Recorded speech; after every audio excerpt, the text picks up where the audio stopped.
सवाल ये उठ रहा है कि पीओके आएगा। हमारे पास एडवांटेज था, पीओके लेकर ही आना था, जैसे कि आलू लेने गए टमाटर लेते आओ। वो चढ़ाने वाली बात है कि अरे हम पीओके, ऐसे थोड़ा ना होता है, ऐसे थोड़ा ना होता है। वहां पे आपके हजारों लाखों सैनिक फंस जाएंगे। ये बोलना दिल्ली में बैठ के एसी में बड़ा आसान है। जब भारत की सेना पाक अधिकृत कश्मीर पे कब्जा कर सकती थी, बलूचिस्तान को पाकिस्तान के नक्शे से मिटा सकती थी, अलग कर सकती थी, ट्रंप के कहने पे सीज फायर की घोषणा क्यों की? मैं पूछना चाहती हूँ, क्या ये इतना आसान है? नहीं, ये नाविका इतना आसान नहीं है। अब अगर आपने पीओके को ऑक्यूपाई करना है, एक वहां पर बहुत सॉलिड मिलिट्री प्रेजेंस है पाकिस्तान की, आपके लिए मूव करना वहां पर और किसी टेरिटरी को ऑक्यूपाई करना कोई इतना आसान नहीं होता। और ये सवाल इसलिए उठ रहा है क्योंकि जनता जानना चाहती है। ये सवाल आज हर कोई पूछ रहा है। उसमें ये नहीं था कि हम पाकिस्तान के ऊपर यलगार कर रहे हैं और या पाकिस्तान को ध्वस्त कर देना है, लेकिन उसका सोल्यूशन देखिए, एक तो ये हो सकता है कि आप फुल स्केल वॉर करें और ये काम करें और उसमें आपका भी नुकसान होगा। तो मेरे ख्याल ये हमारे को समझ लेना चाहिए। गौरव आर्या, नहीं, ये जो एक्सपेक्टेशन है कि पीओके लेना है, हम लोग कर रहे थे, पीओके ले लेते। पीओके में सिर्फ पाकिस्तानी फौज नहीं है, पीओके में पीएलए भी है, नंगे वहां पे चाइनीज आर्मी भी है। पहली बात तो ये मैं आपको बता दूं, लेकिन उसके लिए आपको बहुत तैयारी चाहिए। ये देखिए ना, बात ये है कि इनको समझ नहीं है। तो मुझे लगता है थोड़ी सी बात इलॉजिकल है। लेकिन अश्विनी कुमार जी, मैं ये पूछना चाहती हूं कि कह रहे हैं ये मखौल की बात नहीं है।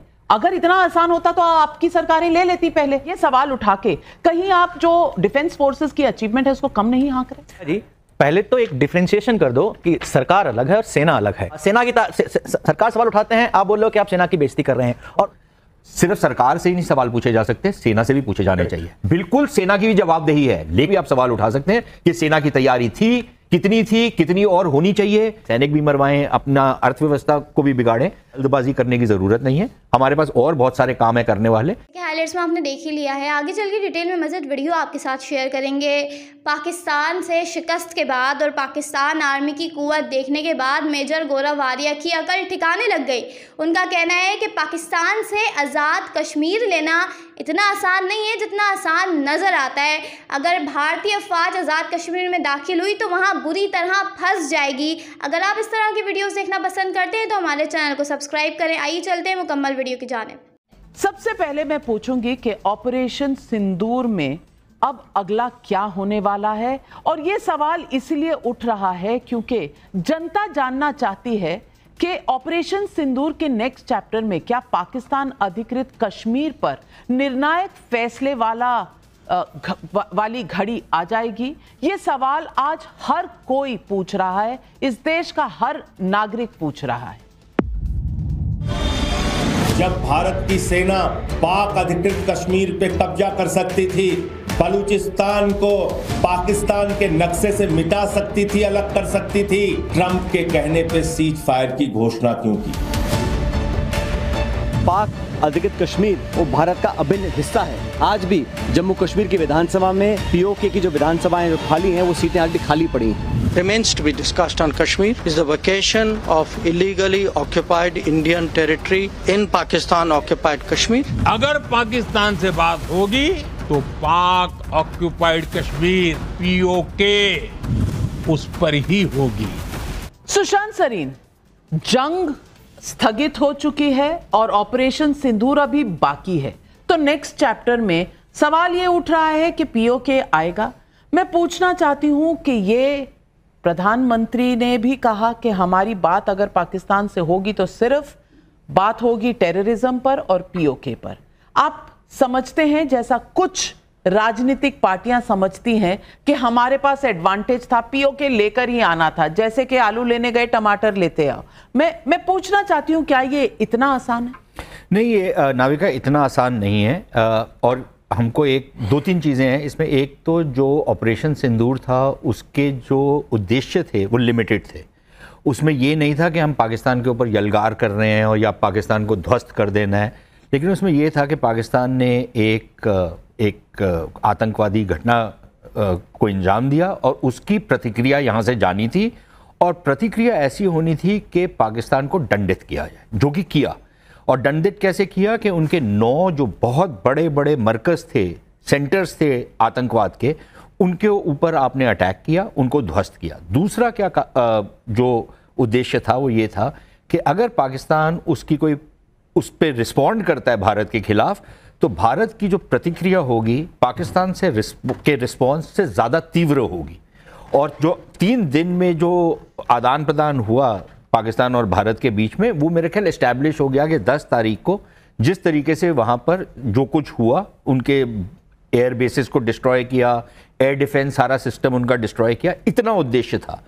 अब अगर आपने पीओके को ऑक्यूपाई करना है तो थोड़ा सा और शायद गौरव इसके पर ज़्यादा बोलेंगे कि एक वहाँ पर बहुत सॉलिड मिलिट्री प्रेजेंस है पाकिस्तान की। आपके लिए मूव करना वहाँ पर और किसी टेरिटरी को ऑक्यूपाई करना कोई इतना आसान नहीं होता। और ना आपने अपनी जो मोबिलाइजेशन की थी वो एक ज़मीनी लड़ाई के लिए की थी जिससे आप अंदर घुस करके टेरिटरी ऑक्यूपाई कर सकते। तो वो तो उद्देश्य ही नहीं था, क्योंकि 15 दिन के अंदर आप इतनी बड़ी मोबिलाइजेशन जिसमें आप फुल स्केल वॉर करेंगे, वो तो नहीं था। और हम फुल स्केल वॉर इसलिए नहीं चाहते थे क्योंकि एक एंडलेस वॉर में हम फंसना नहीं चाहते, पहली बात। दूसरी चीज़ ये कि पीओके का जो भारत का जो उद्देश्य है, और ये सिर्फ भाजपा का नहीं है, तमाम जो यहाँ पर सरकारें रही हैं उन्होंने यही उद्देश्य रखा है कि पाकिस्तान के साथ कश्मीर के ऊपर अगर कोई बातचीत होगी तो उसका एक ही केंद्र बिंदु है, और वो है कि पीओके पे आपका जो अवैध कब्जा है उसको आप कब छोड़ेंगे। ये हम राजनीतिक और कूटनीतिक तरीके से करना चाहते हैं। और उसका सल्यूशन देखिए, एक तो ये हो सकता है कि आप फुल स्केल वॉर करें और ये काम करें और उसमें आपका भी नुकसान होगा, तो मेरे ख्याल ये हमारे को समझ लेना चाहिए। दूसरा तरीका ये है कि आप दुश्मन को इतना कमज़ोर करें कि जो फल आपकी टोकरी में गिर रहा था वो बहुत ज़्यादा आसानी से गिर जाए, बनस्बत इसके कि आप अपने सैनिक भी मरवाएं, अपना अर्थव्यवस्था को भी बिगाड़ें। तो उद्देश्य वो है अभी भी कि पीओके का भारत में वापस आना अनिवार्य है, लेकिन उसके लिए हमारे को कोई जल्दबाजी करने की ज़रूरत नहीं है। हमारे पास और बहुत सारे काम है करने वाले, हम वो करेंगे, पाकिस्तान को कमज़ोर करेंगे, जो कि अब ऑपरेशन सिंदूर का जो कंटिन्यूइंग पार्ट है जिसमें इंडस वाटर्स ट्रीटी है और बहुत सारी चीजें हम कर रहे हैं। जो गौरव आर्या, क्या एक्सपेक्टेशंस बढ़ गई हैं? क्योंकि लेकिन हमारी सेना की ये विक्ट्री है, इसमें कहीं दो राय नहीं है, लेकिन क्या अब भारतीयों का और खास करके जो हमारी विपक्षी पार्टियों का ये दिल मांगे मोर हो गया है? ये वैसा समय आ गया है? धन्यवाद बहुत बहुत बुलाने के लिए नाविका। नहीं, ये जो एक्सपेक्टेशन है कि पीओके लेना है, ये तो देश के पार्लियामेंट में भी है। 1994 में रेजोल्यूशन पास हुआ था। तो ये कहना कि पीओके भारत को लेना है, ये तो कोई गलत बात नहीं है, ये तो एक बात है जो है, पार्लियामेंट में है तो फिर सबके लिए है। लेकिन इशू ये है कि ये वाली जो लड़ाई थी, इसमें जो प्यूनिटिव एक्शंस लिए गए, जो डिस्प्रोपोर्शनेट और विजिबल एक्शन लिए गए, उनका एक खास मकसद था। This was essentially an anti terrorist operation, एक तरीके से हम कह सकते हैं। ये वॉर नहीं था। तो जो लोग कह रहे हैं कि हम लोग कर रहे थे पीओके ले लेते, पीओके में सिर्फ पाकिस्तानी फौज नहीं है, पीओके में पीएलए भी है, चाइनीज आर्मी भी है पीओके में। उसका कारण यह है कि सीपैक गिलगिट बाल्टिस्तान से होकर आती है। ये पूरा एरिया, हम लोग पीओके बोल के हम गिलगिट को भूल जाते हैं, वो भी भारत का अभिन्न अंग है। वहां पे चाइनीज आर्मी भी है। पहली बात तो ये मैं आपको बता दूं, वो भी होगा, लेकिन उसके लिए आपको बहुत तैयारी चाहिए। ये 10, 12, 13 दिन की तैयारी में, ये देखिए ना, बात यह है कि इनको समझ नहीं है, या फिर ये सरकार को घेरे हैं, इनका काम है। मैं तो पॉलिटिशियन नहीं हूं, मैं कोई किसी कांग्रेस बीजेपी का तो नहीं हूं, तो मुझे इनका कोई आइडिया नहीं है क्या बोलते हैं, क्यों बोलते हैं। पर जो वो कौन से आम आदमी पार्टी के थे, आई थिंक कोई लीडर थे, जी माफ कीजिएगा, वो कह रहे थे, मुझे लगता है थोड़ी सी बात इलॉजिकल है, वो चढ़ाने वाली बात है कि अरे हम पीओके, ऐसे थोड़ा ना होता है, ऐसे थोड़ा ना होता है। वहां पे आपके हजारों लाखों सैनिक फंस जाएंगे। ये बोलना दिल्ली में बैठ के एसी में बड़ा आसान है, हो सकता है, लेकिन अभी वो मौका नहीं है। This is not the right time, क्योंकि आपका उद्देश्य क्या था पहलगाम का? आपने ये बोला कि पहलगाम में हो गया है आपका, पहलगाम एक बहुत बड़ा आतंकी हमला हो गया है, अब आपको हिट बैक करना है पाकिस्तान को, आतंकी। और आपने लेकिन अश्विनी कुमार जी, मैं ये पूछना चाहती हूं कि क्या विपक्षी पार्टियां सिर्फ एक मखौल के तरीके से इस बात को कहती हैं? सचिन पायलट कह रहे हैं, संजय सिंह आम आदमी पार्टी से कह रहे हैं, ये मखौल की बात नहीं है। अगर इतना आसान होता तो आपकी सरकारें ले लेती पहले। लेकिन इस वक्त जब पाकिस्तान को नीचे दिखाया गया है, ये सवाल उठा के कहीं आप जो डिफेंस फोर्सेस की अचीवमेंट है उसको कम नहीं आंक रहे? नाविका जी, पहले तो एक डिफरेंशिएशन कर दो कि सरकार अलग है और सेना अलग है, क्योंकि जब भी हम सरकार से सवाल करते हैं आप बोलते हो हम सेना से सवाल कर रहे हैं, जब भी हम सेना की सरकार सवाल उठाते हैं आप बोल रहे हो कि आप सेना की बेइज्जती कर रहे हैं, और उसी वक्त आप ये भी कह रहे हो कि मोदी जी जाते हैं, सरकार के नुमाइंदे हैं वहां जाते हैं और सेना का मनोबल बढ़ा रहे हैं, तो वो सेना को रिप्रेजेंट कर रहे हैं। तो पहले ये एक लाइन क्लियर कर दो कि सरकार पे सवाल उठाना, सेना पे सवाल उठाना दोनों अलग अलग बातें हैं। वॉर सिचुएशन में आप क्या मानेंगे? वॉर सिचुएशन में क्या मानेंगे? नहीं, मुझे सुशांत सरीन बताइए, क्या वॉर सिचुएशन में सरकार और सेना अलग है?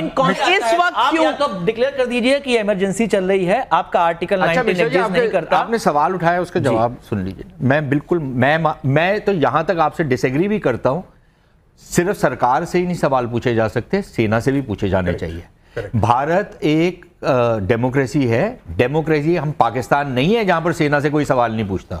बिल्कुल सेना की भी जवाबदेही है, लेकिन सरकार और सेना को आप अलग भी मत करिए। सेना से आप डायरेक्टली नहीं पूछ सकते क्योंकि हमारी कुछ मर्यादाएं हैं। आप सरकार से, सेना के ऊपर भी आप सवाल उठा सकते हैं कि सेना की तैयारी थी, कितनी और होनी चाहिए। सिर्फ आलोचना करने के लिए मत पूछिए सवाल, सेना की बेहतरी के लिए भी आप पूछ सकते हैं। अनफॉर्चुनेटली यहां पर अक्सर जो सवाल पूछे जाते हैं आलोचना के लिए नहीं सरीन, ये गलत इल्जाम है। आगे भी बढ़ना है, एक सवाल नहीं है, चैप्टर कई हैं। ऑपरेशन सिंदूर में पाकिस्तान पर भारत के एक्शन की सबसे बड़ी बाधा चीन और तुर्की बने, इसलिए भारत में दोनों देशों के खिलाफ बहुत गुस्सा है। तो क्या ऑपरेशन सिंदूर के नेक्स्ट चैप्टर में चीन तुर्की से आर पार होगा? पहला सवाल हम इसलिए पूछ रहे हैं क्योंकि एक देश की राय है। देश की राय क्या है, खुद देखिए। हम पाकिस्तान, तुर्की और चाइना के खिलाफ भी बॉयकॉट करेंगे। इसके खिलाफ हमें भी कोई सख्त कदम उठाना पड़ेगा। कांग्रेस इसलिए बौखला रहा है कि वो कुछ कर नहीं पा रहा है। टर्की बॉयकॉट, टर्की के बॉयकॉट पे सर क्या कांग्रेस पार्टी का समर्थन करते हैं? इस पर भी हम शीघ्र। प्रदीप भंडारी जी, सवाल आपसे है, ये टर्की के बॉयकॉट पर देश ने अपना मन बना लिया है। सारे जो टूरिज्म की बुकिंग्स हैं वो 60% डाउन है और 60% लोग जो जाने वाले थे कैंसिलेशंस हो रहे हैं। ट्रेडर्स कह रहे हैं हम वहां से सेब नहीं मंगाएंगे, एप्रिकॉट्स नहीं मंगाएंगे। सवाल है कि जनता में रोष है, लेकिन आपने कल एक कंपनी का कॉन्ट्रैक्ट या सिक्योरिटी क्लियरेंस कैंसिल की। क्या ये बात क्योंकि गर्मा गर्मी में है तो यहीं रुक जाएगी? क्योंकि 2 साल पहले तक तो आप ऑपरेशन दोस्त कर रहे थे तुर्की के साथ। आज क्या हमारा पॉलिसी और हमारा फैसला बदलेगा? नविका जी, इसका एक्शन जो है सरकार लेगी, क्योंकि अगर दुश्मन का कोई दोस्त होता है और जब जंग के समय में अगर वो दुश्मन की मदद करता है तो उसके प्रति हमारी नीति और नीयत बदल सकती है। और मुझे लगता है कि जो हमने कंपनी का कॉन्ट्रैक्ट चेंज किया बदलेगी। जैसे कि आपने देखा इस वीडियो में, अगर आप भारतीय मीडिया का रिएक्शन देखना और सुनना पसंद करते हैं पाकिस्तान पॉलिटिक्स और पाकिस्तान के हवाले से, तो इस चैनल को लाजमी सब्सक्राइब कर लें, बेल आइकन पे क्लिक कर लें, ताकि जैसे ही कोई नई वीडियो आए आपके पास फौरन नोटिफिकेशन आ सके और आप वीडियो देख सकें। इसके अलावा आप हमें फेसबुक और टिकटॉक पर भी फॉलो कर सकते हैं, लिंक आपको डिस्क्रिप्शन में मिल जाएगा। अगली वीडियो में मुलाकात होगी, तब तक के लिए अल्लाह हाफिज। पाकिस्तान जिंदाबाद।